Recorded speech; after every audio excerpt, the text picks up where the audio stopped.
जी बिस्मिल्लाहिर्रहमानिर्रहीम। मेरा नाम है जी डॉक्टर मोहम्मद अदनान। तो सबसे पहले हम आपको बता दें कि तमाम डेयरी फार्मर के लिए जो हमारी कंसल्टेशन है वो फ्री ऑफ कास्ट है। अगर आपको जो है वो डेयरी में से प्रॉफिट नहीं आ रहा, खासकर हमारा जो स्मॉल फार्मर है, लोकल फार्मर है, उसको अगर डेयरी में से प्रॉफिट नहीं आ रहा या उसका ब्रीडिंग का इशू है या फिर उसका न्यूट्रिशन का इशू है, उसको कोई फार्मुलेशन चाहिए वनडे की, तो वो हमसे जो है वो रब्ता कर सकता है। फ्री ऑफ कॉस्ट हमारी जो कंसल्टेशन है हमारे स्मॉल फार्मर के लिए, तो वो हमसे जो है वो बगैर किसी हिचकिचाहट के रब्ता कर सकता है। तो आज की वीडियो का टॉपिक है हमारा जो है वो साइलेज के ऊपर है। आप देख सकते हैं कि हमारे जो फार्म पर है वो साइलेज बन रहा है इस वक्त। साइलेज की जो प्रोसेसिंग है वो जारी है हमारे फार्म पर। अभी हम आपको बताते हैं कि साइलेज की तैयारी में कौन कौन से मराहल हैं, आपने किन बातों का ख्याल रखना, ये सारा हम आपके साथ डिस्कस करेंगे। लेकिन उससे पहले मैं आपको जो है वो एक बहुत ही इम्पोर्टेंट जो है वो मालूमात दे दूं कि जब आपने साइलेज बनाना है तो आपने अपनी आंखें खोलकर रखनी है। आपने देखना है साइलेज को कि उसके अंदर जो मक्की का दाना है उसके 3 से 4 हिस्से हो रहे हैं या नहीं हो रहे। अगर उसके 4 से 5 हिस्से या 3 हिस्से नहीं हो रहे तो आपने जो है वो ड्राइवर को बता देना है कि जो इसके अंदर कार्न क्रैकर लगा हुआ है उसको आपने ऑन करवाना है लाजमी। अगर आप उसको ऑन नहीं करवाएंगे तो कभी भी जो है वो एक दाने के 4 से 5 हिस्से नहीं होंगे, तो वो वाला जो साइलेज होगा उसकी अफादियत जो है वो कम हो जाएगी, जिसकी जो है वो क्रशिंग इतनी अच्छी तरह से नहीं होगी।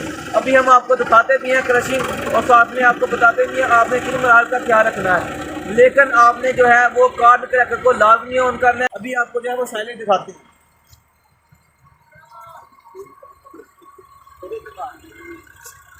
सबसे पहले आप जो है साइलेज देख लें, इसकी चॉपिंग साइज आप देखें, इसके बाद आप देखें इसमें जो मक्की का दाना है वो बिल्कुल जो है वो क्रश हुआ है। एक दाने के 4 से 5 हिस्से हुए हैं।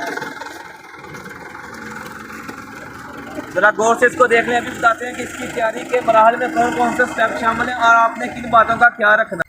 सबसे पहले तो आपने जो है वो क्रॉप की सिलेक्शन करनी है, यानी कि फसल का इंतखाब करना है। आपने ऐसी फसल का इंतखाब करना है जिसका जो ड्राई मैटर है वो मिनिमम जो है वो 30% होना चाहिए। अगर ड्राई मैटर इससे कम होगा तो फिर जो है वो आपका जो साइलेज होगा उसको फंगस लगने का जो खतरा होता है। इसके बाद आपने देखना है कि जो उसके अंदर छल्ली है, छल्ली का जो साइज़ है वो 10 से लेकर 12 इंच तक होना चाहिए। इसके बाद आपने छल्ली की स्टेज देखनी होती है कि जो छल्ली की स्टेज है वो अभी हम आपको बताते हैं कि आपने किस स्टेज पर जो है वो साइलेज बनाना है। जब आप छल्ली को जो है वो वर्टिकली तोड़ेंगे तो आपको जो है वो हाफ मिल्क लाइन जो है वो नज़र आएगी। अभी आपको बताते हैं कि हाफ मिल्क लाइन क्या है और आपने उसको देखकर किस तरह अंदाज़ा लगाना है कि आपकी फसल जो है वो तैयार होगी है साइलेज के लिए या नहीं तैयार हुई।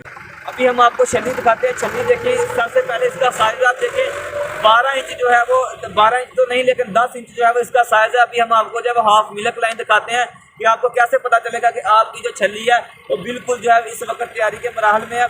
आप देख सकते हैं, ज़रा गौर से देखें। इधर आपको जो है वो वाइट कलर की जो है वो नीचे पट्टी नज़र आ रही होगी। इधर आपने देखना है जब इधर जो है वो वाइट लाइन बन जाए, यानी कि हाफ जो है ये आधी दूधिया हो और आधी पकी हुई हो छल्ली, तो फिर आपने जो है वो साइलेज बनाना है। इधर आपको जो है वो एक डिमार्केशन लाइन नज़र आ रही होगी, ये आप गौर से देख सकते हैं। इसे कहते हैं half line milk stage, half line milk stage. तो आपने इस चीज़ को देखकर जो है वो फिर साइलेज बनाना है। एक दफ़ा फिर गौर से देख लें।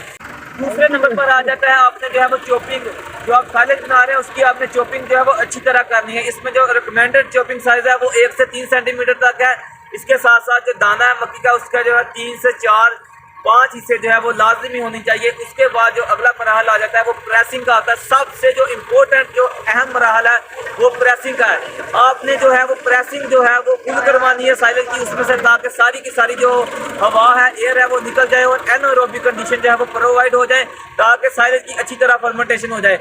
अगर आपकी जो है वो प्रेसिंग अच्छी नहीं होगी तो फिर आपकी जो मक्की है उसको, आपका जो साइलेज होगा उसको फंगस लगने के जो खतरे हैं वो ज़्यादा होंगे। इसलिए आपने जो है इसकी प्रेसिंग जो है वो अच्छी तरह करनी है। प्रेसिंग में आपने कोई कंप्रोमाइज़ नहीं करना।